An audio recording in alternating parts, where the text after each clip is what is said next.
Salutations, listeners. Si valis valeo. Valar Magulus. Nano. Thank you for tuning in.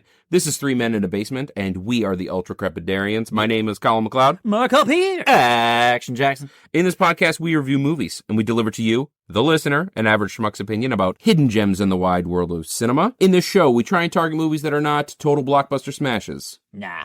We try and target movies that are not so obscure that you couldn't track down Trank and pop it in The trunk? the DVDs. Oh, okay. Yeah. That went in a real dark direction that I was not following for a minute there. Where were you on Saturday night? You got a fever. You don't have an alibi for Yeah, that? that's not good. That's not good. Obscure movies. That's what we're talking about. The ones that Jackson's kidnapped. Not the little guy, not the big guy, the medium guy. The medium guy. Or- It's not David. No. Not Goliath. It's like Cecil. Yeah. Right? You know, Cecil. He's in the Bible. He is. He's in the Bible. Cecil, the guy from the Bible. Cecil, the guy from the Bible. Everybody Yes. knows Cecil. Come on, right, Yeah, guys? descended from Steve. There was Adam, there was Eve, and there was Steve. And then Cecil.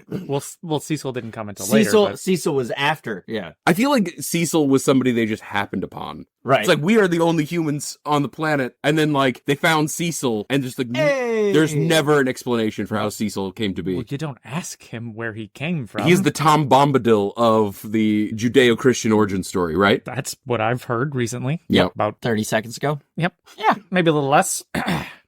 So the Cecil of movies is what we target. That's Yes. what we're trying to say to you. Ultimately, that's what we're getting at.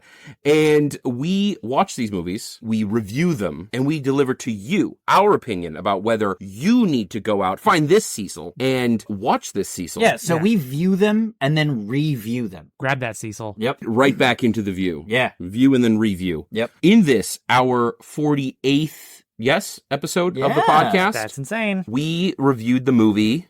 The Sorcerer's Apprentice. You know, I know he does the silly voices sometimes when we do that. That's what he's known for. It really worked with this title. Yeah, no, that was good. The Sorcerer's Apprentice really, like, sort of lends itself to... The Casanova Frankenstein. yeah. Yeah, there's an appropriate amount of S's and C's that I can play with, you know. I do like it when he goes full snake Isn't mode. that the sound that you make when your pizza's too hot? Yeah. Or it's, I think it may have been the catchphrase of the WWE wrestler Jake the Snake. Oh, yeah. Yeah, a lot of people don't realize that sound is actually alternating S's and C's. A lot of people think it's just like a string of S's, you know? It's an S and a C, an S and a C, an S and a C. Because sometimes C's make a S sound. So like snake language, it's just, they just basically boiled everything down to two letters. Yep. And it's just alternating versions of that. It's like binary. Yeah. Well, if you think about it, a C is like a half an S. That's So- true. But there's the other part of the S is a C going the other direction. So Right. technically they cancel out. Right. So the C's are silent is what you're saying. Right. Did you see the top part of that S? No. No. It's a C. Oh. Yeah. Think? Guys, we're blowing the lid Yeah, it's getting right off this thing. Real meta in here. The Serpent Gate. The Serpent Gate. That's it. You got it. The Sorcerer's Apprentice, 2010 film. An hour and 49 minutes. Thoughts? Yeah. Yeah, I'd say that feels right. Yeah, I felt it went along a little bit faster than that. I felt like it was maybe a tight 90. Yep. Or closer to. Was this meant to be a part of like a series? It had that vibe. Yeah. Clearly, they never did anything else, but it did kind of put out that vibe. Because I kept thinking that it was going to be longer than it ended up being. You know, just and maybe that's a credit to the world building, perhaps. I don't know. Who knows? Rated PG. I would probably disagree with that. I think this movie, while I think it would be a soft PG-13, I think might actually be a PG-13. I was to say it's like a really hard PG or a really soft PG-13. Yeah, exactly. Yeah, It's riding that line between is this okay? It's like a 1980 PG. Yeah. Right? Like when before PG-13 existed, they gave a lot of leeway to PG. Well, a 1980 PG can get real. It's got full frontal. Yeah. Which there was not in this. There was not in this, much to our disappointment. That would have been 13. Soft PG-13, I would say, for strong themes, right? Yeah. There's a lot of action and a lot of violence in a good way, but also not in like a, hey, bring the toddlers. Like a couple of strong themes, I would say. Is there a fella that can come out and read this description? I think there's one uniquely suited guy. Oh, is it Reed? Yeah, description. Yeah, Reed description. I know him. Hey, how's it going, everybody? Everybody. You flirted with Cosby there. Everybody. Are you ready? So, a protege of the magician Merlin must train his teacher's successor, an introverted but resourceful physics prodigy, in the art of sorcery to prevent the return of Morgana Le Fay. I like that he started off. He went through protege. Yeah. half a dozen accents in that. Like there was a little Banderas in there. That's right. There was a little bit of walking in there. That's right. But that's Reed, right? Yeah. We never know where Reed is from. He's an enigma. You just find your favorite voices and you just stuff them right inside me. Yeah. You know, and what you get is real provocative. Reed's an American's American, right? He's a melting pot. Oh, yeah. And you never know what's going to come out, Well, right? sometimes he borders European, but, you know, it kind of depends on his mood. Yeah, but I mean, he emigrated at some point, right? He's here. He emigrated, he immigrated, he other graded, you know, cheese graded. He cheese graded sometimes. Mm-hmm. Graded a road or two, you know. Yeah. Graded some papers. Yeah. All of this makes perfect sense and is totally related. And relevant. Okay, what genres do we have for this movie? Well, this one has action, Yep. adventure, Yep. family, and fantasy. What does family mean? Family's a complicated one, yeah. That is a weird one. I honestly think it would be a good movie to watch with your family if your kids were like 10. Yeah. Something like that. I probably wouldn't watch it with my kids quite yet, you know? I wouldn't watch it with anybody maybe under like 6.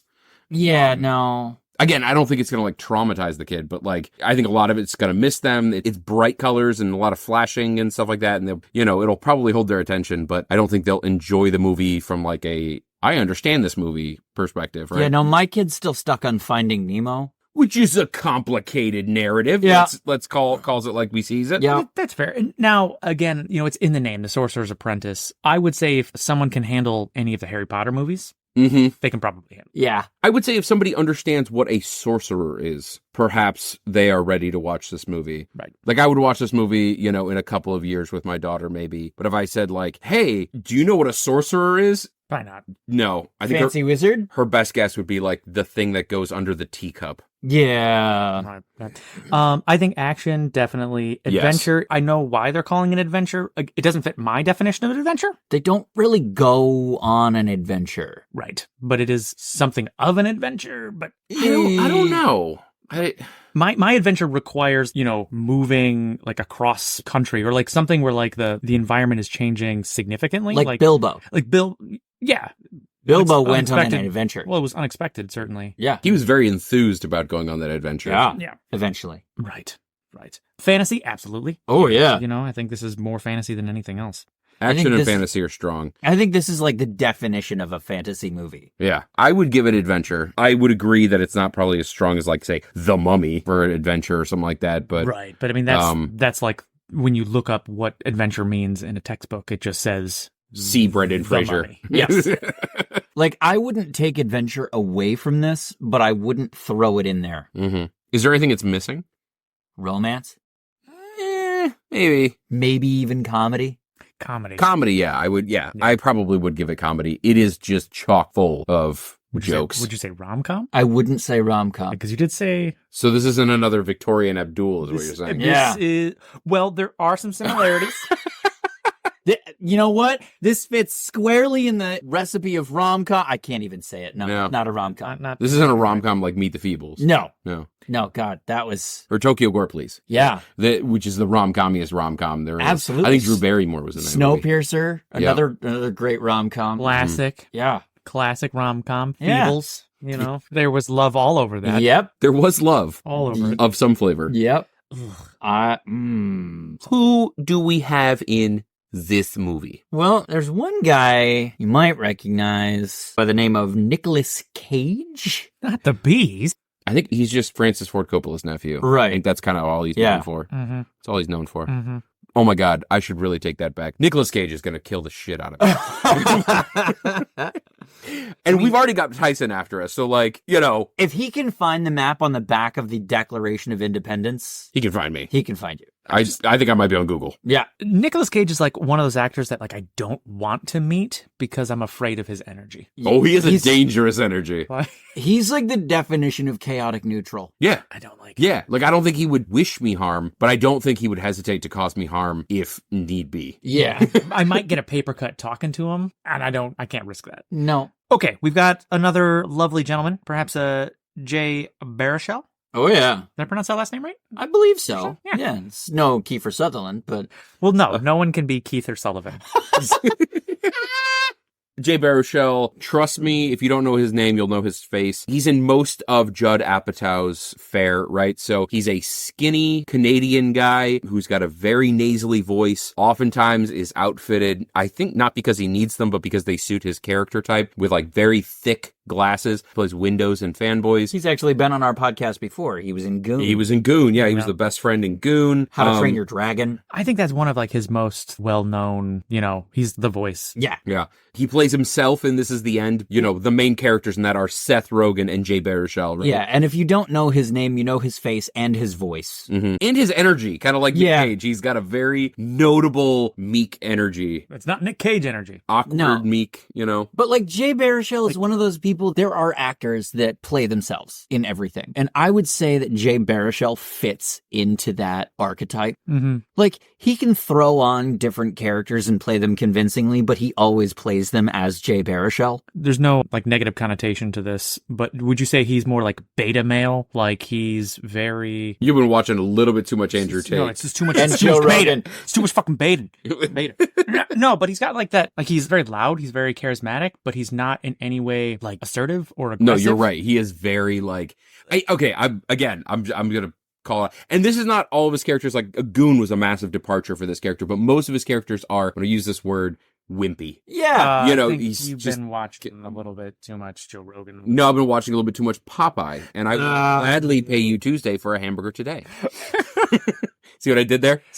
But yeah, I mean, if they were to do a grown-up version of Diary of a Wimpy Kid, Jay Baruchel would be perfect. Yeah. Yes. But like he plays a wimp-ish, but like he's that guy that you like root for. He's the guy who always finds his way. He did it in She's Out of My League. He did it in this movie. He did it in How to Train Your Dragon. He did it in Fanboys. Like, his character starts off really wimpy and then finds his backbone somewhere along the way and develops into something a little bit more authoritative. Yeah, he's the unexpected, unassertive character that goes on the hero's journey. Right. Like, almost like you put him in a movie and then like, there's your script. Yep.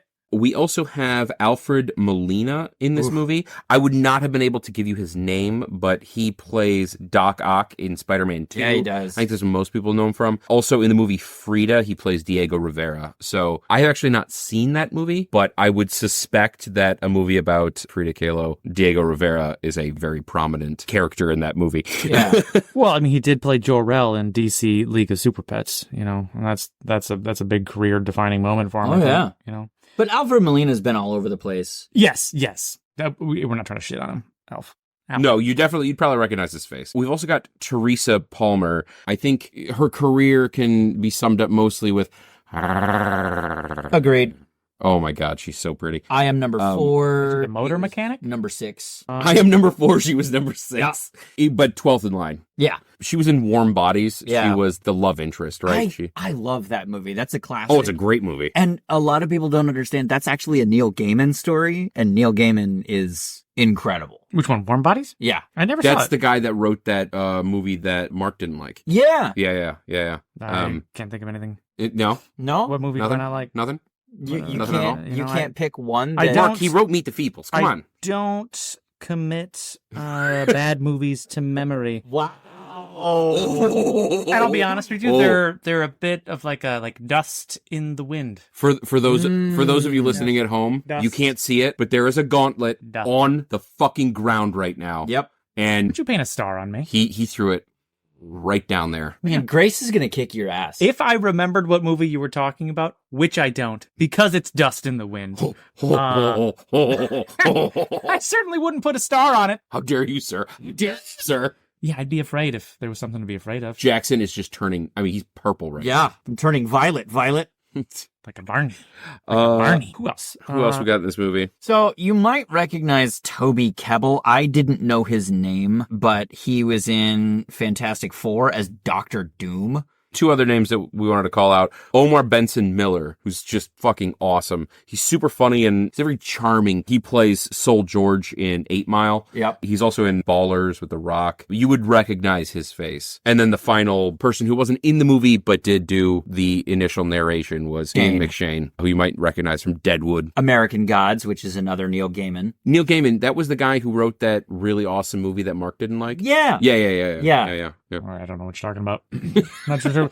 Can go on this like forever here. The Stardust thing? Yeah, no, we will. No. It's never going to die. Never gonna die. Have you guys ever seen Alice Krige in anything else? She was the one that actually played Morgana. For whatever reason, I saw this movie at just the right time in my life. She played the Borg Queen in First Contact. Oh, geez. Yeah. So like her face, like her mannerisms are just cemented in my head. I don't know. It just jumped off the page. Yeah, I know what you're talking about. I think that pretty much wraps it up for cast list. I noticed we didn't talk about where Nicolas Cage is from. Do we want to throw out some highlights? Con Air. Oh. Con Air's a classic. Yeah, Raising Arizona. Well, I mean, you mentioned, you didn't say National Treasure, but, he found that Declaration of Independence. And National Treasure 2. Ooh, yeah. He was in both of them. At the height of his career, though, a lot of people don't realize this because it's probably his biggest role. He played that dude in Wicker Man who's screaming about the bees. The bees. Yeah. Yeah. And I'm sure his character had a name, but I don't remember it. Well, there you go. Ghost Rider. It could have been Cecil. Cecil D. Bees. Cecil the Bees. Cecil D. Bees. You see the bees. He sees all the bees. No, it's Nick Cage. If you don't know who Nick Cage is, you probably don't know how to get to this podcast. Yeah. Oh, we didn't do cherries, fellas. I think I had a pop. Okay. I think I had a pop. Mark's over here saying, "Is it in yet?" You seem very unsure about your decision there. Well, yes. It's like one of those movies that I don't think I've seen it, but it's just been in pop culture for so long that I don't know for sure if I haven't seen it. One thing that I think Mark is describing that is not a phenomenon that most people are familiar with is working at a movie theater. Yeah. It can be really difficult to know whether or not you've seen a movie or not, just because A, you're so much more inundated with the buzz from that movie than your random Joe Schmo in the street. And B, oftentimes you will walk in on parts of that movie either to do a theater check or to take your break or whatever it is. And you end up seeing some of it, and it can be difficult to disentangle whether or not you've actually seen it, A to Z. Well, it was like when my wife worked at the movie theater, she would tell me about she's never actually watched this movie from start to finish, but she's seen enough of it during theater checks that she's seen the entire movie in bits and pieces out of order. Yep. Very familiar with that. Yeah. So, yeah, I think I've seen it-ish, but I don't think I've actually sat down and watched it all. Well, you have now. Well, How about you, Jorkson? Definitely not a cherry for me. I've seen this a couple times. I believe this is my 4th time seeing this. I think I'm in about the same category. I think it's 4 to 6 for me. You guys want to move on to Rex? Rickety Wreck? Yeah. Rickety Wreck. Sure. I don't know. I was not, blown away by this movie, but, it was fine. I enjoyed it, I enjoy this movie for a couple reasons, which we will get into in Weapon West. So yes, I would recommend it. To a general audience? To a general audience. Any exceptions? No, I find this movie to be generally unoffensive. Yep, same here. No caveats. I think I would agree. Yeah, I would definitely put it in the recommend category, other than maybe, like we said, really small children. Yeah, it's... I know that there are groups of people that don't enjoy fantasy movies, but here's the thing. If I rec a movie to you and give you a brief description of it and you say, hey, that's not for me, I'm still going to recommend it because I still think it's enjoyable. This movie also has a fair bit of cheese. Yeah. And I think some people are more sensitive to cheese than others. And I would say if you're sensitive to cheese, perhaps, this is not the fare for you. Yeah, if you're lactose intolerant, I would avoid it. It's a particular kind of cheese, though, like a brie. Or a Stilton. Yeah, it's like a Nick Cage cheese, Yes. When I think cheese, I don't necessarily think of the things in this movie, but when I think Nick Cage cheese, yeah. Yeah. It's not full cage, God, you don't go full cage. Never go full cage. But yeah, like a half cage. Okay. So we ready to whap whap whap whap whap whap whap whap whap whap whap. This has been WKRP signing off. Mark's really had that kind of lilt, right? Right. Blah, blah, blah, blah, blah, blah. Yeah, just whatever you think is going to happen, it's not. So, Okay, how does this movie begin? in the year 2000, I believe. Year Incorrect. 720. I believe. Well, 720. is that a flashback, or is it a flash forward, or is that the present time? It starts off in Philosophical 720 AD. That's actually funny. My daughter asked me a similar question about a movie that did the same thing. And, the question raised an interesting point of like, and I did come down on a side where like, it is not a flashback because the movie starts there. Then the movie itself flashes forward. Mm-hmm. But it's a fine line. So and so if somebody said it was a flashback, I'd be like, all right, yeah. So this whatever. movie takes place in the year, in the 1700s. Most of it is in a flash forward of, the year What is he 2000. talking about? I don't know. It's the 700s. The 700s. Was it 700s? No, 700s. 700s? It doesn't matter. The 700s and the 1700s were historically linked. Okay? by the number True, 7. beginning of the Dark Ages and the Renaissance. They really did. I suppose they bookended the medieval period. Don't patronize our listeners. In somewhat. I will say one thing that they have in like a common is subway. they happened before now. Yeah. Yeah. Or did they? I mean, we are in the flash forward. That's right. So are we really in the present? Or are we in the future? They're in the present. We're You were present. always out there carrying the flag, sort of marching into the future, and those lazy fucking bums in the past are just sitting there not moving. Yeah. Losers. Because they're Losers. dead. Okay, Is yeah, that you're right? right. Yeah, I believe so. Okay, I was wondering. All right, so Kind of a key component. it was just a brief So tell us about the millennia, 1700s, Mark. a brief millennia before. God damn it. What about briefing millennials? It's fine. Oh, We had a few Ah, kind of sort of important historical events in that. You had the Battle of Hastings, Yep. and did that really make a does difference? that really matter that much? The rise does and it- fall of the Byzantine Empire, like boo hoo. Rah, rah, rah, rah. I don't remember it happening. Ergo, did it? He makes a compelling argument. that's fair. If the Pope, farts in the woods, does it really happen if nobody heard it? That's how the phrase goes. Yeah. But if the Pope shits in a funny hat, does a bear wear one in the woods? Did I have a stroke? What is happening? We are terribly misaligned. So this movie I'm having a good time, though. I'm having a good starts time. in the 700s, like most movies do. Yeah. We're talking wizards. We're talking, Merlin. So it starts with like a voiceover, right? It starts Ian with a voice- McShane. Yep, Ian McShane. We're talking about somebody else. Yeah. So I- Ian, this is going great, guys. No, it really is. It starts with exposition. It Yeah. starts with Ian McShane's voiceover. Oh, it's Keith or Sutherland. He's your talking about Ian Guys, McShane. guys, you need to stay on task here. Okay? We're trying to talk about a movie here, and you guys, come on. Ian McShane is doing a voiceover basically explaining that there are sorcerers in the world, and the sorcerers basically fall into two sides. One of the groups follows Merlin, the other ones follow Morgana, who is the bad baddie. And it sort of comes to a head in 720. The two of them are sort of battling, yada yada. Merlin dies, and he has 3 apprentices. He's got Balthazar, played by Nicolas Cage. He's got Victoria, played by Veronica, who played by some hot chick who, and then there is Horvath, played by Alfred Molina. yeah, that he's a bit, he's kind of a doughy fellow, but he looks sinister. But Very dapper, though. oh yeah, he's a good dresser. Yeah, no. And so those 3 follow Merlin. As you would expect, Horvath becomes jealous of the relationship that is gathered between Balthazar and Veronica, and he betrays them. Merlin ends up dying. Nick Cage traps Morgana in a Matryoshka doll. Oh, no. Veronica traps Morgana inside of herself. Oh, yeah. And then puts herself inside the doll. Which is a baller move. Yeah. I'd do it. And then Nick Cage spends the following centuries trapping other Morganians in said Matryoshka doll. Just adding layers. Yep. Right? Like an onion. Like an onion. Hogr. Yeah. Bit of an hogr. Bit of an hogr. Okay. So, It never ceases to make me all right. So let's flash forward. It is now the year 2000. Bingo. Yeah. Okay. Thank you. It's 2000. And there is sort of a montage where Nick Cage is sort of going through the ages. Trapping Morganians. Yes, and also seeking what they call the prime Merlinian. So it's supposed to be like the genetic and spiritual and power descendant of Merlin, who is going to be imbued with all of Merlin's powers and abilities and is the only one who will have the power to defeat Morgana. And he's got this little sort of Dragon ring. silver dragon that it's just like It's like a little statue. it's a little statue, It's exactly. like a little pewter statue. Something you would find at Earthlore, perhaps. Yep. Or Coachella. Right? I was going to Like- say Ren Fair, but yeah. Yeah, exactly. And it is Merlin's ring, and it can tell who the Prime Merlinian is.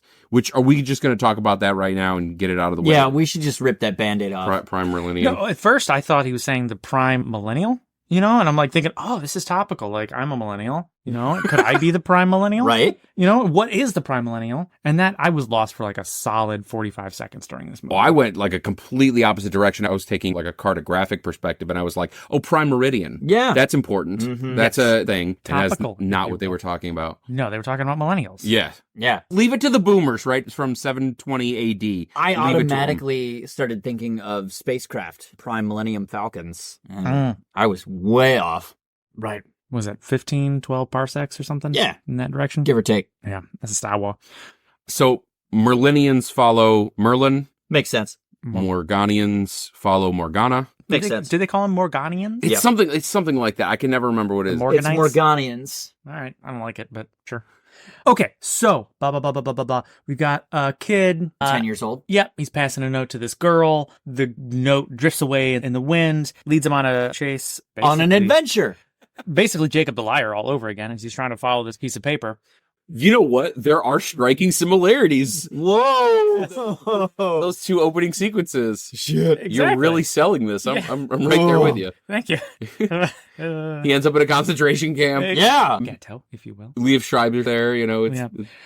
The piece of paper slips into this door. It ends up being where Nick Cage or Balthazar is kind of held up. They meet. He randomly decides to try the ring, Merlin's ring, on this little child because he believes there's no such thing as coincidence, or it's basically the insinuation. The ring loves him, wraps itself around his finger, and now we got a vase that gets knocked out. Yeah, so little Dave is like swinging the ring around and he hears knocking and I'm sorry. Little Dave is swinging the ring around is definitely something that, like, you would say about a 13-year-old who's just discovered he's got an appendage that's not his arms and his legs. yeah, Davy's right. swinging that ring Little around. Davey swinging the ring around. Where is little Dave? Oh, he's in his room. He's swinging his ring around. Yep. Yep. So he You're even discovers- doing the motion. Yeah. It's the motion of the ocean, man. You're a wizard, Harry. So you're a hairy wizard. So he realizes that when he moves his hand with the ring, he hears knocking on the wall. So he just continues to do it. And then the vase like explodes out of the wall, hits the ground. He picks it up. It opens. Cockroaches spill out and become Alfred Molina, aka Horvath. And bad shit happens from there. Yeah, a battle ensues between Horvath and Balthazar, played by Nick Cage. Balthazar had basically left to go and get some wizard shit for the kid. The Encantus. Yeah, because he was basically like, this kid's the Prime Merlinian. Got to start training him up, Rocky style, right? He's what's his fucking name in Mickey. Rocky? Mickey. He was Mickey, right? And he's like, I got to train this fucking kid up because he's gonna get chewed up and spat out. So he goes to get his boxing gloves, aka the Encantus, and in his absence, you better when you were mopping up spit. yeah. Yeah. Which In his was- absence, all of this shit happens, and then a battle ensues, and then both of them get trapped in a vase. A different vase. So the one that all of the sorcerers are trapped in is basically, like Jackson said, it's the Russian nesting dolls, Matryoshka dolls, and it's the size of like an urn, like a small, like a single person urn. Yeah. Balthazar and Horvath get trapped in a full fucking size Ming Dynasty vase. Yeah. And they get trapped in there for 10 years. So there's a lot of people getting trapped in sort of like standard, Containers. everyday, objects and containers. in this movie. Tupperware. Classic wizard shit. Yep. Yeah. Classic wizard I mean, if those wizards had a nickel, They'd have at least two of them, yeah. which is not a lot, but it's weird that it happened twice. Yeah, a Two lot nickels of, and an it's urn. a decent amount of nickels. Is that a band name? That could be a band. 2 nickels and an urn? Oh, okay, 2 nickels and an urn. I thought you said 2 nickels and a nerd. Ooh. And I was like, that would also fit because of Jay Baruchel, Yeah. but Yeah. 2 nickels and an urn. I like urn jokes, like they're... Did you get a lot of them? I don't even like saying the word. It just sounds... It doesn't roll off the tongue. Urn. Urn. You haven't said it enough. You really gotta say it a whole bunch, and you kind of earn your right to say it. See what I did there? Yeah, I like it. Okay, so wizards battle, wizards in vase, flash forward again. Every wizard is trapped now. Yep. We keep saying wizard. They never say wizard in the whole movie. It's all sorcerer. It's fine. There is a distinction. But it's not Not a hard line. it's a soft line? Yeah. All right. All right. It's a fine line. Okay, so we're jumping forward. How is it that the That the sorcerers? How dare you. How do they exit their urn? It's 10 years. That's the rule of that particular vase. Is the first emperor of the Ming Dynasty trapped his first wife in there for 10 years, and anybody who opens it suffers the same fate. They go in there for 10 years. 10 years is up. Bing! The microwave timer goes off and they pop out. Yeah. I don't want that in my house. Mm-mm. No, it seems like Seems pretty cursed. irresponsible. Yeah, is, like I think, sort of like giving a crazy Merlin ring to a child and then just leaving him alone. Yeah. Fucking off for Pretty- 10 years. Pretty bad idea too. To be fair, though, sorcerers and wizards as well, they don't have a good track record of child safety, even child labor laws. And they're really, they sort of flout the law in a lot of these. Yeah, I don't know if there regards. are wizard or sorcerer specific laws that apply. There's no national labor relations boards for sorcerers. I don't think so. If only Wow, they need to had organize. Yeah. Real soon. perhaps a ministry of sorts. Yeah. Get Ministry of magic or whatever. Well, that sounds a little On the nose. protected. Mm. I don't know. I got properties, got attorneys attached. Okay, so we're having fun here, aren't we? We're having fun. The word earth Wizards. is in attorney. What? Yeah. Learned something new.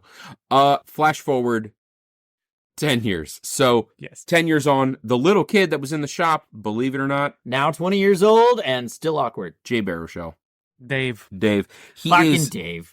He is a strong terms, but let's say a physics genius, Yeah. right? He is excellent at physics, and he goes to NYU, and he is very socially awkward, doesn't go out, much to the chagrin of his roommate and best friend. And the call to action is pretty quick in this movie. There's some light exposition where they talk about how he basically became convinced through a lot of therapy that he imagined it. It was the result of a glucose imbalance, yada, yada, yada. He bumps into a girl that he really liked 10 years ago. Becky. There was also exposition about how he transferred schools to avoid the ridicule that he was experiencing. So that's why they lost touch. They now bump into each other at NYU, yada, yada. Suddenly it's been 10 years. Horvath and Balthazar Are free. are out of the urn and shit is just popping off again. So Morgoth, is that it? Horvath. Morgana. Horvath. Yeah, Horvath is searching for that urn so that he can release Morgana. Yeah. Morgana's plan is to raise an army of undead Sorcerers. minions, sorcerers, minions,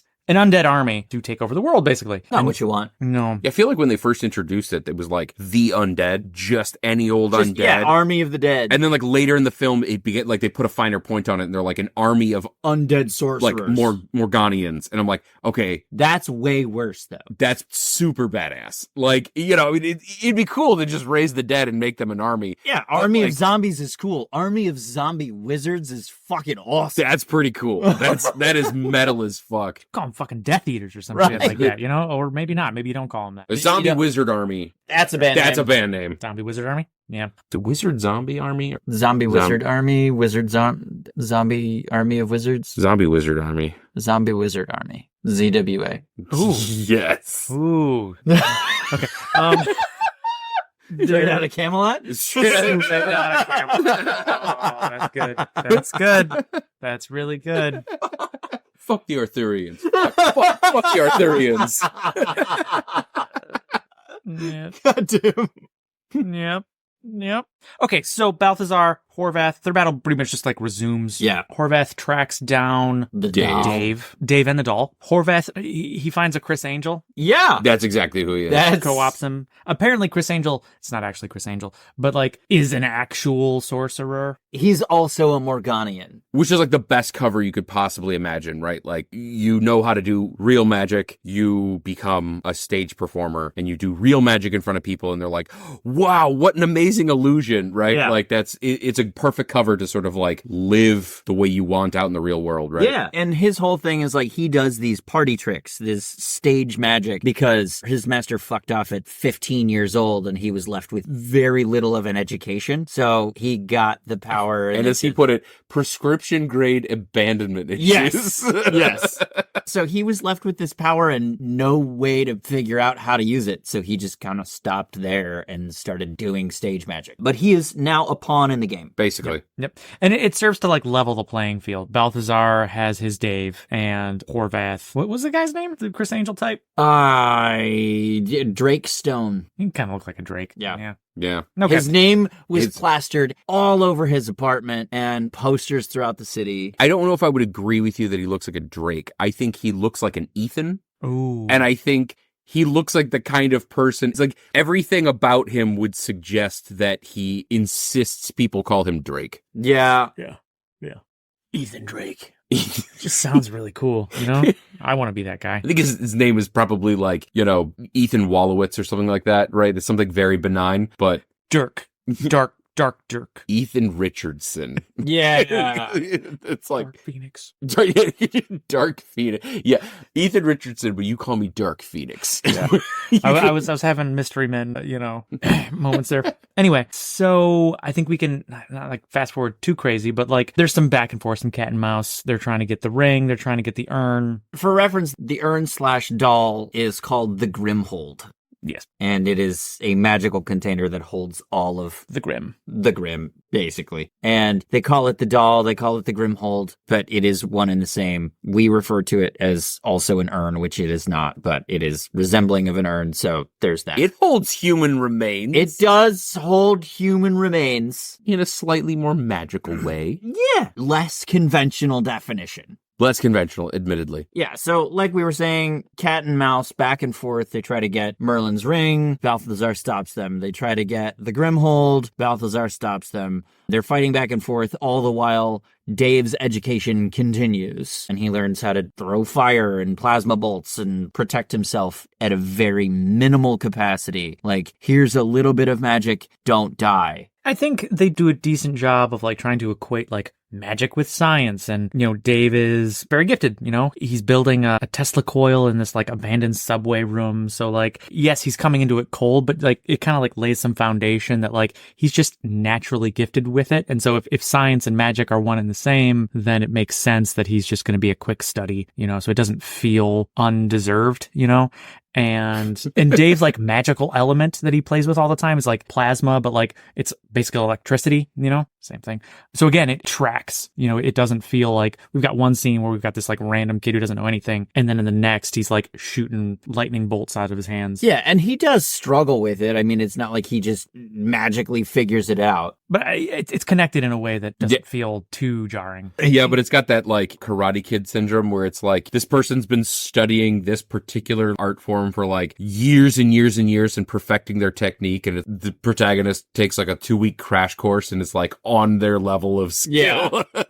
Yeah. Balthazar's been doing this for over 1,000 years and Dave figured it out in about a week. I was talking about the bad guys, but yeah, that too. Yeah, that's sure. true. But yeah, no. So one of the other things, like you had mentioned, I thought it was so creative, the leveling of the playing field, right? Like giving Horvath an apprentice as well, even though he's not an apprentice in the same way that Dave is, right? He's a crony, but... A crony, yeah. But again, somebody of... A +1. Yeah, somebody of like identifiably less power. More than Dave's, but not a whole lot. Yeah, but still, like, his training was truncated. Like, he basically just knew enough to get by.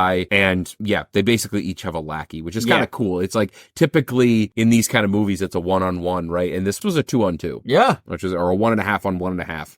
Over time, a couple of the sorcerers get released from the Grimhold. There's a Chinese sorcerer named Sunlock who turns a paper dragon into a real dragon. Very cool characters. Very cool character design. Very cool fight. Super creepy. Lots of fireballs. was honestly one of the parts of the movie where I was like, I'm not wholly convinced my kids could handle how, like, awesome, but super fucking creepy that dude looked. Yeah, he has this dragon on like basically a WWE belt, and he just like moves the dragon across the belt and manipulates the real life dragon. And at one point, it comes off the belt and goes through his skin. And it was like that scene in The Mummy The where scarab beetles, the like, scarab beetle under the goes, skin. Yeah, and that one gave me the collywobbles for a minute, but it was cool. Yeah, It was really cool. yeah, but yeah, they kill that guy. There's like another like weird little Puritan girl or something. Like Yeah, she was one of the Salem witches. yeah. She was the Salem witch, I got the impression. Yeah. She was the reason why they went on the hunt.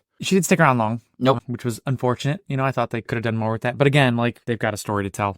So basically, as we had mentioned, the Grimhold is Matryoshka dolls, right? It's Russian nesting dolls. So each shell, each doll is a different sorcerer. So the outermost one was Horvath, then you had the Chinese fella, then you had the Puritan girl, and then you have a combo of Victoria. Veronica. Why do I want to say Victoria? I don't know. Veronica and Morgana. And each one, you get the impression, takes like progressively more power to unlock. And Horvath basically needs more power to unlock the deeper levels and uses a parasite spell to take the power of the other sorcerers that he's working with and kind of kills them, takes their power, and then uses their power to unlock the deeper shells. All the while, like you said, Dave is training, but he's also cultivating his relationship with super hot chick. What's her name? Becky, which I can only imagine is short for Becky? Stephanie? Sure. Yeah. Yeah. What is Becky short for? Rebecca. Meh. I don't like it. That's a Becca and then another Becca right after. Right. Well, I'm just saying, I've never met a Rebecca who wants to be called Becky. Now, if Becky was short for Bectoria, that would be cool. That's a cool name. Right? Yeah, that's what I Victoria. think it needs to start with the B. You Yeah. know? Elizabeth, you know? I feel like David Beckham should name his kid that. Bectoria. Yeah, Victoria Beckham. Yeah. Becky Beckham. Becky Beckham. Okay, so Crescendo.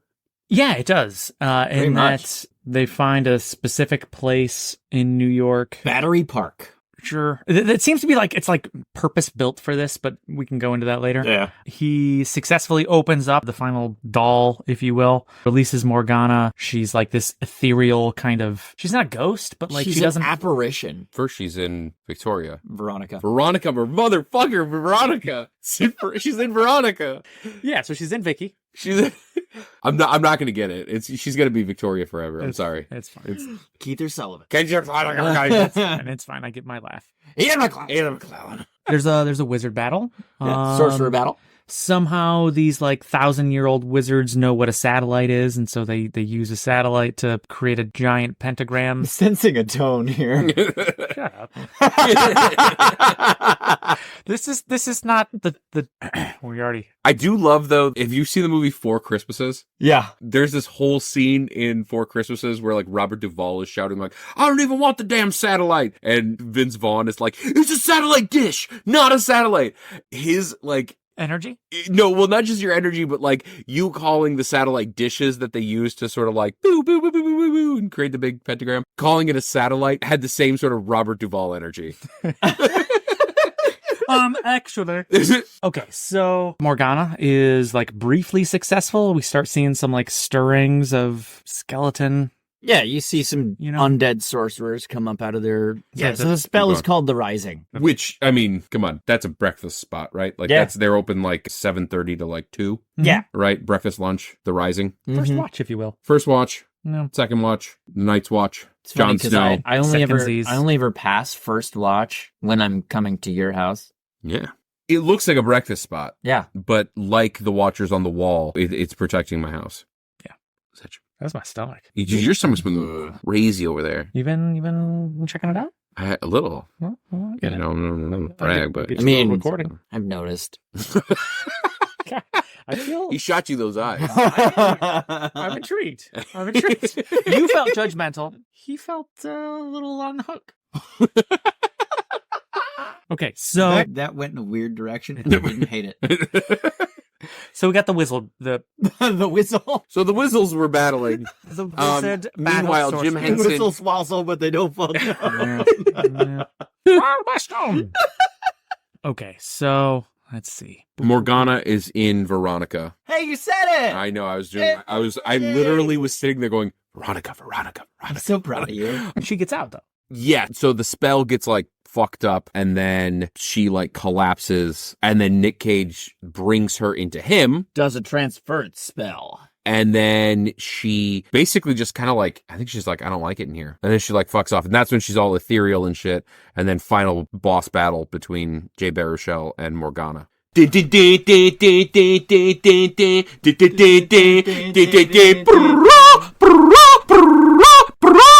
hope all that makes it in. It's probably gonna be really loud. I leaned in. I leaned in a little close. So obviously Jay is successful, because there isn't a sequel. I mean, nah. And more or less credits. What else do we want to tag on to the end? There was some smooching. Yeah, he uses his electrofying magic science machines and defeated the bad witch and then Nick Cage was almost dead until he used his magic science machines and then to his heart and then he was fine and then everybody lived happily ever after. Some sorcerer CPR. That's the good thing about like magic is there's no stakes. Yeah. We can just magic our way out of it. Mm-hmm. Could be science magic. We could be Neo. Maybe we're healing Trinity over here, or maybe we're Jay Baruchel and we're trying to fix the cage.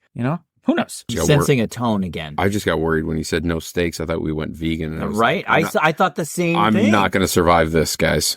So I've been meaning to talk to you guys about your diets. Oh, no. Yeah. You motherfucker. Please, not the kale. Not the kale! Not the kale! Not the kale! Okay, so more or less credits. Yeah. Okay, so let's talk about things that we liked. I got a pretty good list going for things I liked. Yeah, and sure, I'm gonna definitely shit on some things here because I like it. It's my flow. It's my lane. Yeah, I'll join you. I'll join you on that. One thing that I take some shits. I didn't hate. I felt the effects were pretty solid. I mean, obviously it was CGI. No, I'm right there with you. But the CGI was like better than I expected. I was gonna say the exact same thing. Like the wolf scene, like they looked great. Yeah, absolutely. I'm going to tag on another thing that I had written down because it sort of relates. Is like this movie had no business being as good as it was. I would agree. This movie could have been an absolute disaster. This movie should have been, by all rights. Like, it had the tone and the vibe of a really bad movie. Yep. And it just wasn't. Like, it was just way better than it fucking should have been. No, your first indicator that it could have been a really bad movie was that they cast Nicolas Cage. Right. And your second indicator that it could have been a really bad movie was that Nicolas Cage was wearing a wig. And your third indicator that it could have been a really bad movie was everything in the movie was coated in so many layers of CGI. And over the top, like, outfits, Yeah. And I will defend them successfully pulling off all of those things up to and including, I think Nick Cage looks pretty good with long hair. Like that kind of disheveled, wavy long hair. I would agree. I think he pulled it off real nice. And it wasn't like Con Air long hair. No. It was a little bit more, yeah, healthy. Maybe. Yeah, like greasy, but not in a bad way. It was more matted than it was in Con Air. Like in Con Air, he looked a little... Like at least his character in this movie had taken a shower in the last 1,000 years. At least once. Right. See, I actually feel the opposite almost. Like I feel like in Con Air... Oh. If you wash your hair too much, at least my hair, right? Like when it fries it. Yeah, when I wash my hair like too much, I wash all the oils out of it. It sort of like fills out in volume. It looks too big. Yep. And it looks kind of like, at least my hair, and I feel like Nick Cage's hair in Con Air, it's kind of looks hickish. Yeah. Right? They should call that movie Con Hair. But in this movie, it was like greasy, but not in a bad way. It was more matted and wavy, and he looked pretty sexy in his long hair. I think they could have spent a little more time searching for a slightly better wig, but it worked. I mean, would you want it? Would I have wanted the wig? No. Would you want it? Would I want it? Yeah. Would you put a wand in it? I would the not. Intensity of Mark's eyes right now as he's asking this question. I don't know what's happening. It's a phallical joke. It feels like a mix between would you fuck somebody and Beyonce's would you put a ring on it? Would you want it? Would you want it? Would you? I don't want it. I don't. Well, I mean, I don't want it. I don't want if it. you like it, you better put a wand in it. Oh. You're a wizard, Harry. It all comes back to that. About a cadaver. Yeah. But yeah, no, like I felt like the elements that made up this movie were like It's ruined everybody's childhood. No, I'm sorry. It's fine. You know, we're all prime millennials here. So, but no, like the soundtrack was all right. Like it was fine. Damn it, you're taking all my shit. It's all It's a right. good soundtrack. I like the Yeah. soundtrack. And like creative versions of those songs. Mm-hmm. Right. Let's see. What's things that like I like the humor in it. You know, what else did you guys like? Cinematography. What? Pray tell. I know. What the vistas perhaps were you a peeping? So there were 3 scenes in particular that I greatly enjoyed. One of which was watching Nick Cage fly away on the metal eagle that first time. And it's just kind of sweeping up the New York City skyline and just watching him like soar off into the distance. Another one that I really, really enjoyed quite a bit was the car chase. The car chase was super cool. The car chase was fucking awesome. Oh my God, the car chase. So not only did you get them like Fast and Furious style, you know, switching camera angles all the time, you got them inside the car from both the goodies and the baddies. And then in the tunnel, Horvath releases a bunch of smoke from his cane and basically blinds Balthazar and Dave as they're driving through this tunnel into oncoming traffic on a one-way where they're going the wrong way. And somehow they're just narrowly missing all of the cars that are coming through. I thought that was super sweet. And then in same said car chase, they hit the Hungarian mirror trap and everything is portrayed backwards. And they drive into their own reflection in this mirror that was falling off of a building. And they hit the mirror at just the right time before it hits the ground and shatters. And they end up on the right side of the mirror. Baller. That was fucking cool. Yeah. But yeah, like the cinematography overall was good. There were great scenes, and then there were just your basic, like, we're shooting a movie and we have to shoot it from this angle. But I thought they were creative. I thought they used the really fun shots at the right times. And I feel like they used the basic everyday shots at the right times. There was one scene in particular where Dave and Becky are in the Faraday cage and he's playing, I can't remember the name of the song, but he's playing the song that she plays on the radio station every day using Tesla coils that are battering the Faraday cage. And it was like shot from a wide angle and it was spinning around the room. I thought that was really awesome. Yeah, and like you said, the shots that weren't really cool, the ones that were just sort of like everyday, you could tell that the people whose hands this was in, like they knew what they were doing. Yeah. They knew how to shoot a good movie. Yeah. Right? They shot them from the right angles. They shot them in the right proportions. They used a wide angle lens when they needed to. You know, they didn't shoot the whole movie in fisheye. Like, That would have been a bold choice. Oh, yeah. It's weird to try to like quantify it, but like it wasn't like super remarkable, but it just felt, I don't know if I it want to felt use, appropriate. I don't know. Yeah. I don't know if I want to use like the word quality, but like that's kind of what I'm like mean to say. Like it felt good. Like it felt, I don't know. Like I said, the scenes that were remarkable were supposed to be. And the scenes that were unremarkable were supposed to be. Yeah. Yeah. Just well crafted. I felt like the cinematography was done correctly for the type of movie that this was. Yeah. Okay, I got a couple other things here on my list. First, easy, right off the bat. The movie was just such a creative concept. And it's not like creative from like, you know, the sort of broad strokes of like, oh, somebody finds out that they're a wizard. It's like, we've seen that movie before. Yeah. But like the details of this movie were very creative and, you know, sort of tying in Merlin and Morgana and all that shit and like making it a story through time and all this. It was a very creative idea. I really appreciated that. Jay Baruchel's acting, especially, like he's got such a reactive face. Yeah. That a lot of the comedy hinged on his reaction to the batshit crazy stuff that's happening in front of him. Oh, yeah. And he really, I think, Delivered. yeah, I don't think this would have been the same movie if Jay Baruchel's character went to somebody who couldn't deliver the same level of comedy through a simple facial expression. Yeah, he did a very good job of like being the eyes that we, the viewer, kind of perceive the universe through, you know? So he felt very human, very relatable, but then also kind of drove the narrative. It was just, he did a really good job with it. Yeah. Yeah. I thought this movie had a very aggressive, and I appreciated how quick there was the call to action. Yeah. Like this movie wasted no time in getting you right into the fucking meat and potatoes of a movie that, another point that I have listed here is that the action was great in this movie. The action and the comedy were both physical Perfect comedy, like Mhm. great intense action. And the action wasn't limited to one thing.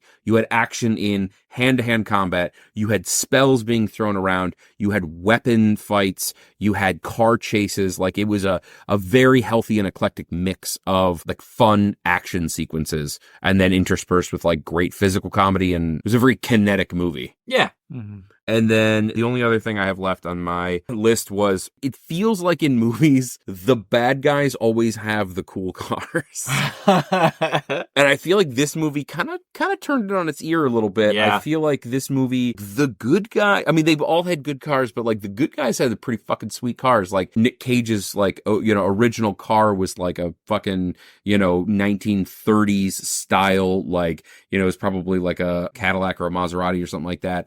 And then their cars morph into a Ferrari and a Mercedes McLaren SLR, and they get into this like aggressive car chase through the streets of New York. It was like fucking badass. And then it ends with the bad guy's car being turned into a garbage truck that they used to crush the McLaren. No, to crush the 73. The 72 Pinto. Pinto, yeah. Which I'm going to put in my dislikes because I don't think it was very realistic that when they rear-ended the Pinto, it didn't explode. They got hit, and the Pinto got like pinned between two cars. I was like, I know what would happen in that circumstance. I had the exact same thought. I talked about it literally today. It was like that car would go boom. No, we were talking about the cars that have the hydrogen fuel cells stored in the bumper, and I was like, wow, did we learn nothing from the Pinto?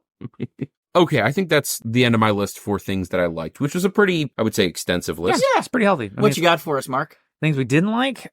Honestly, this one is not easy for me to like pick apart. There's the obvious like continuity stuff that like jumped out at me, but most of it's kind of like nitpicky. Like there's that little scene where it was super cool when the first sorcerer that pops out after Horvath or whatever and Balthazar.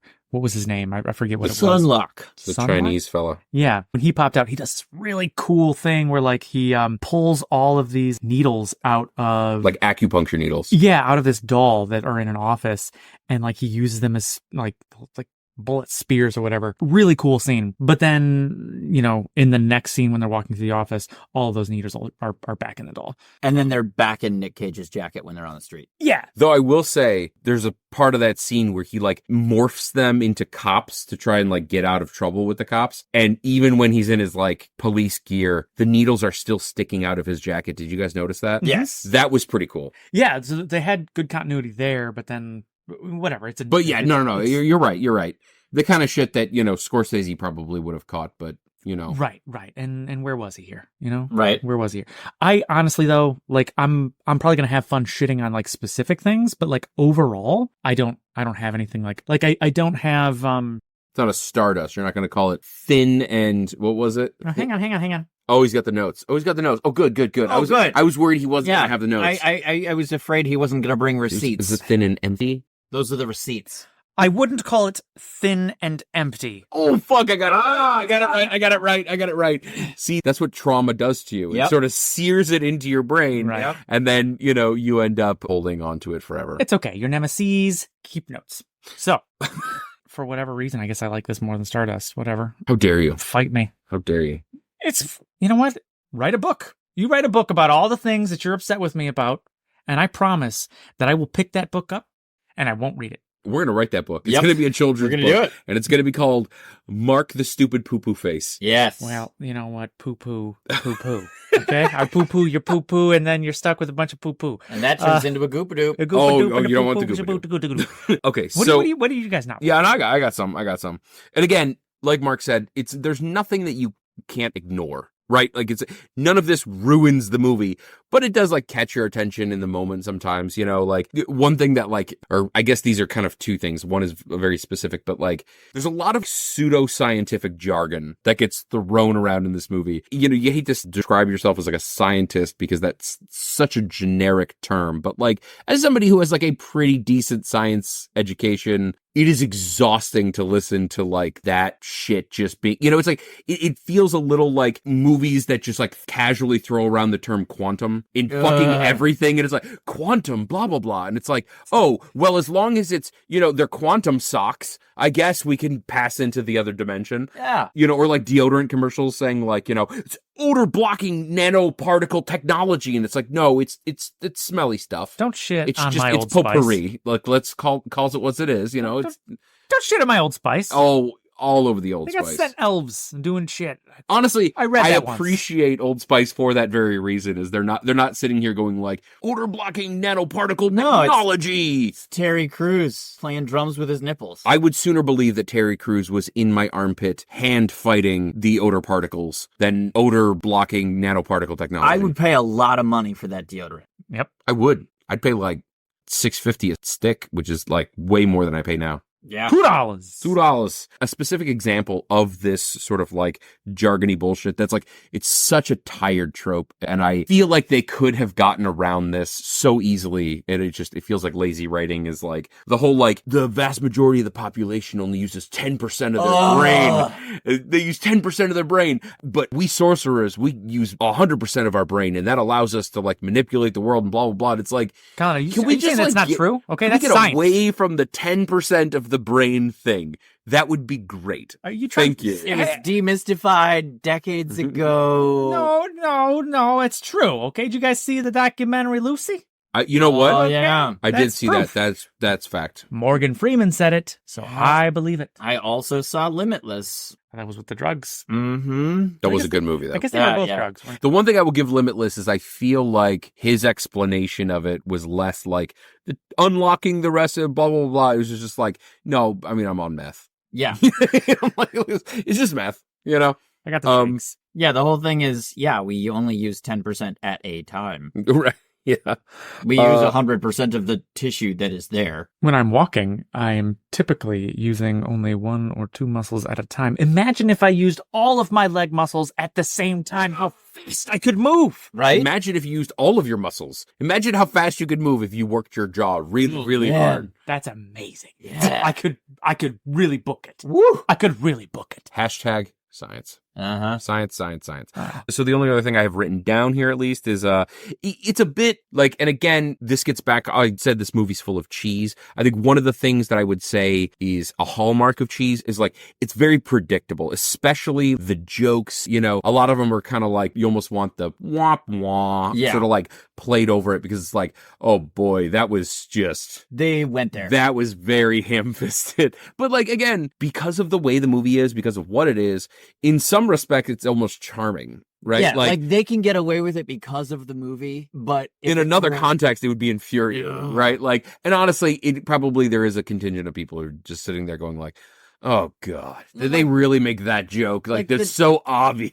Right. The droids you're looking for joke that I made immediately after the scene in which the exact same trope took place. Like, it's like, I need to see your identification. He's like, you don't need to see my identification. And I just offhandedly was like, these are not the droids you're looking for. And then the other character in the movie said, these are not the droids you're looking for, as a joke. And I was like, okay, they can get away with it because he was telling it as a joke. But if he was being serious, it would have been nauseating. But there were plenty of others where they didn't sort of like lean into it. Like, okay, if you're listening to this podcast, if you rolled your eyes when I made that, like, you've got to earn your right joke, if you rolled your eyes at that, this movie is just, I'm letting you know, is chock full of that kind of like cheesy bullshit. Yeah. It's Nick Cage. Expect it. Look, it's a Nick Cage movie based on a Mickey Mouse short. It is, and we really haven't talked about that much. That's so I would call this a mix of like and dislike. So obviously we all know the scene in Fantasia. So we kind of joked that this movie is a Disney movie called The Sorcerer's Apprentice. You have to include that scene. And I was like, no, in all seriousness, they started there and worked backwards and built the movie around it. Like, that's the scene that was on the trailer. That's the scene that sold the movie to general audiences. So which I think they did a good job with the that fact scene. that it was you know? in the movie they got it. Was important, but at the same time, it does kind of Feel a little on the nose. I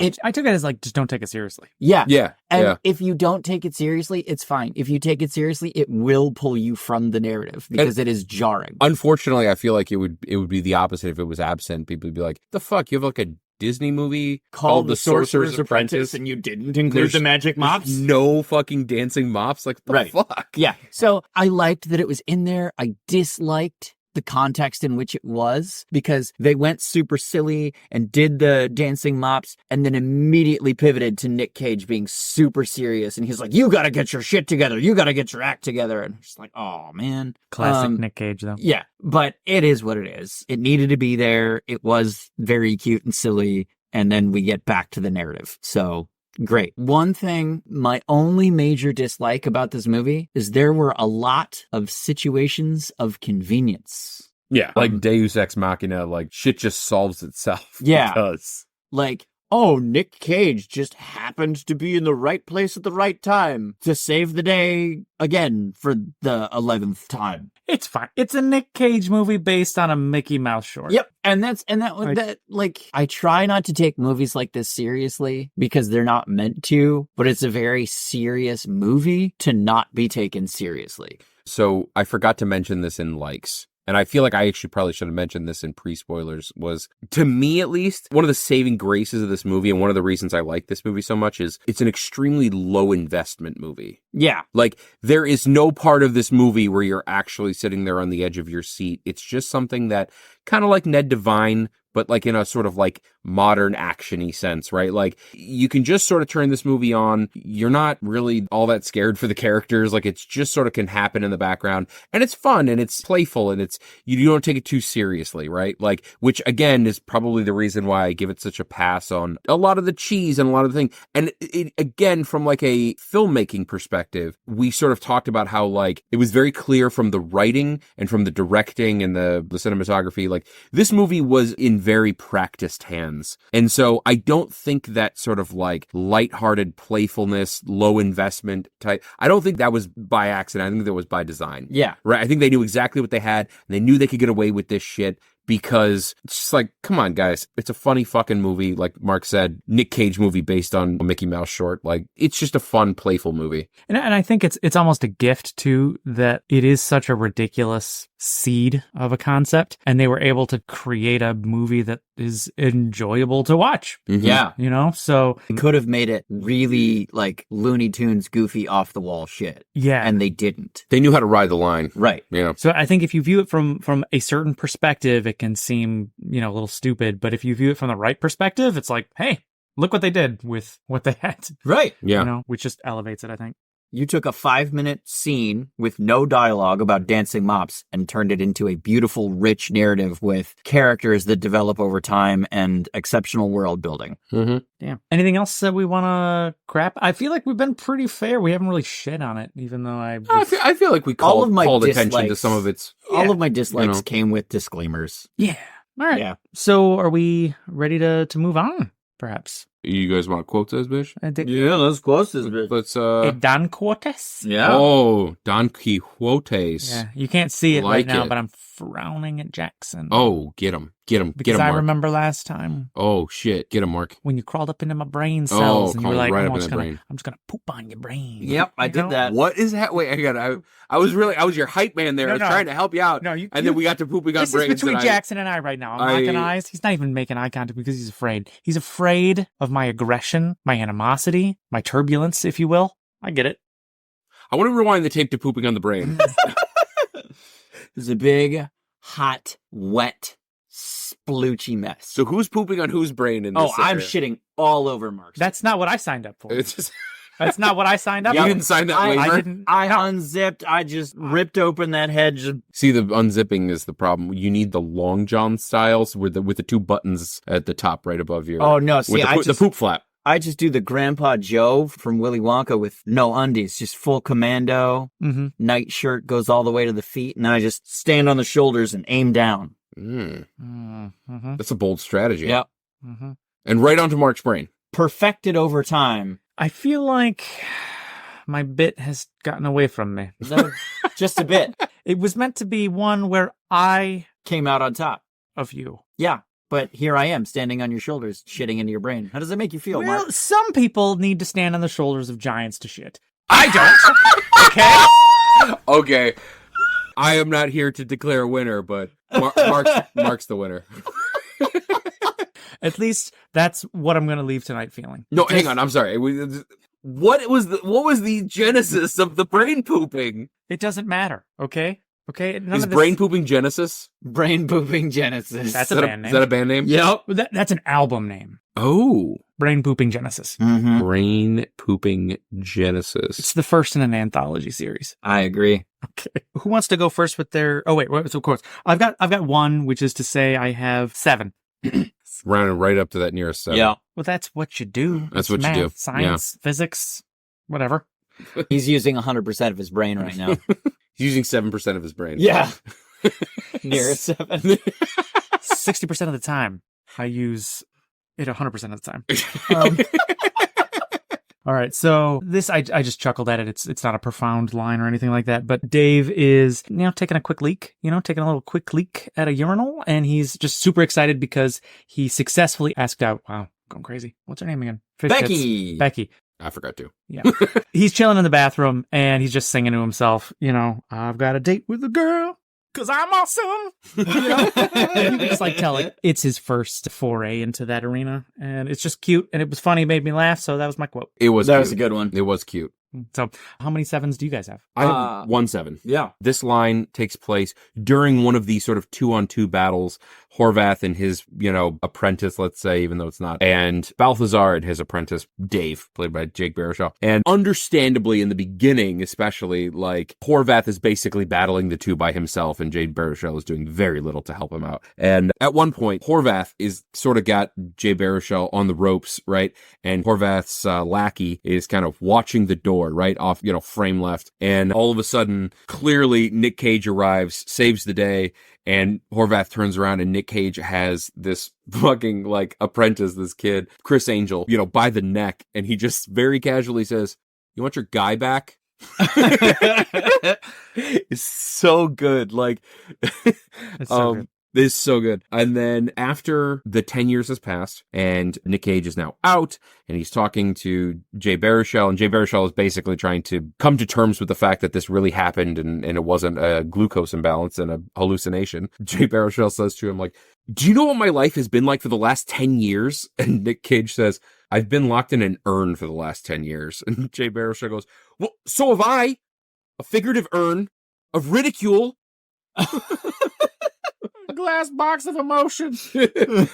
And then at one point, Balthazar, Nick Cage, is trying to illustrate the seriousness of the situation to Jay Baruchel and how dangerous Horvath can be. Trying to convince him to listen to his words. He says, "So unless you want him to turn you into a pig that just loves physics." And delivered with such a Nick Cage disdain. Classic. Yeah. Classic Cage. Physics. And then the last one comes after they sort of win their first battle, and you just hear in the background Jay Baruchel say, "Go team magical stuff." Like a kid would do. It's adjacent to "Go sports." Yeah. Do the thing, win the points. Legendary super dudes. So my 7 will kick off with a conversation between Dave and his roommate. Dave has just recently reconnected with Becky and goes back to his shitty apartment, and he's talking to his roommate about, she's gonna remember me. And he's like, "She will remember me? What are you, Braveheart?" My next one is after the aftermath in Chinatown where they drop a flaming dragon on the Chinese sorcerer Sun Locke. The police show up and Nick Cage, Balthazar, disguises himself and Dave as NYPD officers. And they're like, "Yo, did you see what happened?" And Balthazar, in the closest approximation to a New York accent, goes, "Bottle rocket hits a paper dragon and the whole thing lit up like birthday candles." Like birthday candles. That was a pretty good scene. I feel like that was something that I was not expecting. And Nick Cage hammed it up pretty well for that. It was enjoyable. So another one, very serious moment between Balthazar and Dave. Balthazar is about to basically induct him into the world of being the prime Merlinian. Dave has accepted his destiny, his hero's journey, and he's like, "All right, I'm ready to do this. So let's rip off this Band-Aid and go." So Balthazar draws this magic Merlinian circle on the ground using his sorcery and looks at Dave and goes, "Once you enter, there is no turning back." And Dave Baruchel goes, "So I should probably pee first?" "No, it's cool. I can hold it." Oh, It's delivery too. Like, I don't think anyone could play that role like he did. No, it was ideal. I mean, I didn't see a place to pee inside that magic circle. So. Nope. And my last quote, Dave sees Becky outside of her radio studio where she works and runs across the street at the perfect time because he knows exactly where she's going to be at all times and greets her. And she goes, "Are you stalking me?" And he goes, "Not in a threatening way." Right. Right. I'm just going to say, I don't think Jay Baruchel could do anything in a threatening way. No, I feel like that guy holding a knife to your throat, you'd kind of be like, well, aren't you cute? Like I would hear him just stammer and be like, "Hey, man, just shut up and give me all your money." You're like, "Jay, are you in trouble? Let's talk about it. Did Seth Rogen do something to you?"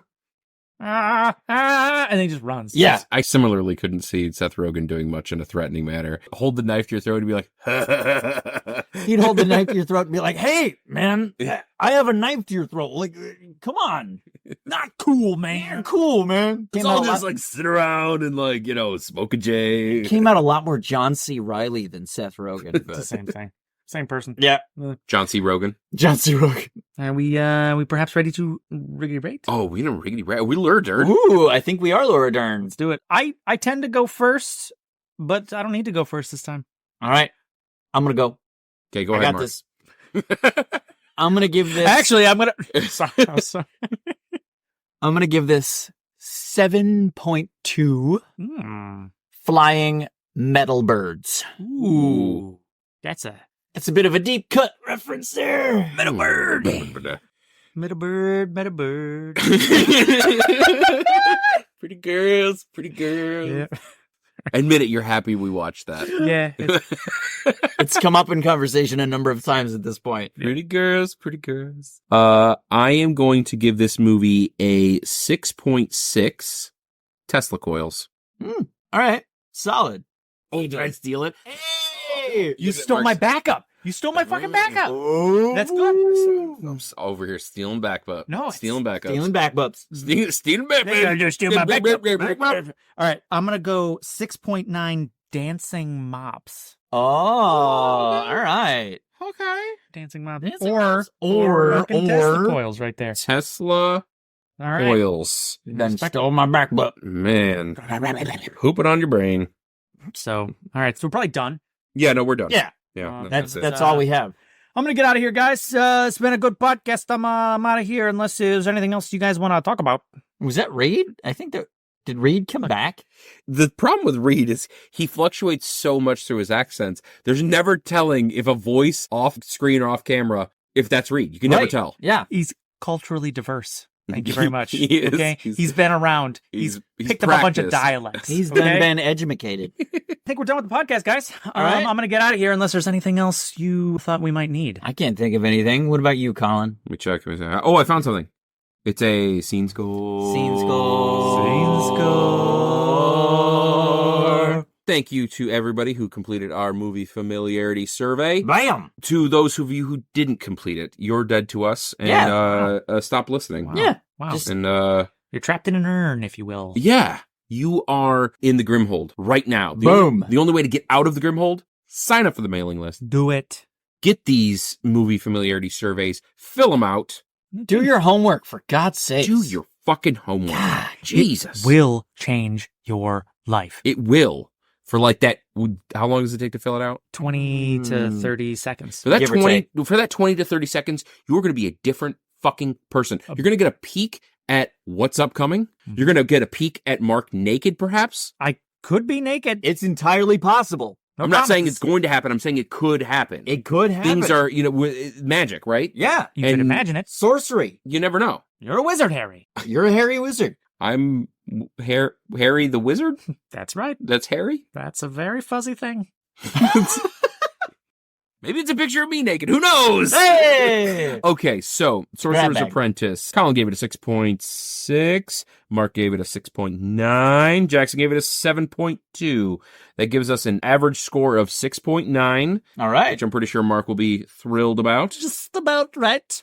Our average familiarity with this movie was 3 out of 10. Okay. A little lower than I thought, but then Yeah. again, this movie is like almost 15 years old at this point, Yeah, so Don't like that. I don't like that either. No, I'm right there with you. That's not great. No, that feels weird. I don't like that. I heard something recently that was like, if that 70s show came out today with the same distance between like when it came out and when it's set, it'd be set in like 2008, and I was like, fuck that. Fuck that. I don't know if I may be getting the numbers wrong, but like it's something like that. No bueno. No, you guys are old. You guys are really old. We are old, Jackson. Both that's of you true. are very old. That's true. Super old. You know? Just Not as old as some people, but But wait. Merlin. He's got all these expressions, guys. You can't hear the expressions, but trust me, he's got them. Am I the oldest here? You might be. Oh, Womp womp. you guys are old. I'm not. Okay, so that's 6.9 with the average familiarity score of 3 gives us a scene score of 7.6. Yeah, I think so. Yeah. I think so. I'd say it's slightly generous, but I think it's, it's 7.6. It's like you don't have to just run out and see this movie immediately, but I wouldn't pass it up. Yeah. If it's available to you. And I think this feels like the kind of movie that should be fairly readily available on streaming services or for free somewhere. I would watch it, to be honest. I don't expect a ton, but it's good. I'm pretty sure it's on Disney Plus, so anybody that has Disney Plus can get it. I would be surprised if it wasn't. Yeah, for sure. Okay. Are we learning? I think we are. Thank you, everybody, for listening. That is all for the All Crep review. If you have any ideas for movies for us to review, you can email us at 3, that is the number 3, menandabasement@gmail.com. You can also go to our website, tmaab.podbean.com. TMAAB stands for 3 Men and a Basement! And fill out our movie review form to submit that to us. Every 5th episode, we're going to review a movie that a user submitted, one of you guys out there in cyberspace. Well, that means it's coming up here. It's coming up. Coming up. Dose more episodes. Mm-hmm. That's 2. I don't want to brag, but that's, it's Spanish. So Yeah. And please be sure to check out our upcoming tour. We've got Brain Pooping Genesis, which is That's a very messy show. It is a stanky band. It's like a Guar show, except, without the guardrails. Yeah, right. Yeah, Guar is known for they have training wheels on, basically. Yeah, that's what they're known for. They really hold back so as not to offend. We've also got 2 Nickels and an Urn, which is on a side stage. Their music is a little odd, so it's an acquired taste. It's but very depressing. It takes about 10 years to really warm up. Yep. But once you're there, oh my God. I don't know. 2 Nickels and it sounds more like a hip hop band almost, 2 Nickels and an Urn. Like it's got like a jump to it. Yeah. I feel like if it was a hip hop group, there would be 3 people. And 2 of them would be the Nickels and one of them would be the Urn. Ooh, yeah. Ernie. Big Urn. Big Urn. Ooh, I like it. Okay, keep going. Who else is on the stage? And then off on the backstage, we've got Zombie Wizard Army. ZWA. Badass. Straight out of Camelot. That's a solo. That's a solo they have. And I think that concludes our broadcast day. You can also find us on Apple Podcasts, Google Podcasts, wherever you find your podcast, wherever you found this podcast. Yeah. iHeartRadio. And until then, I am Colin McLeod. Mark up. Action Jackson. And we'll see you in cyberspace. Listener.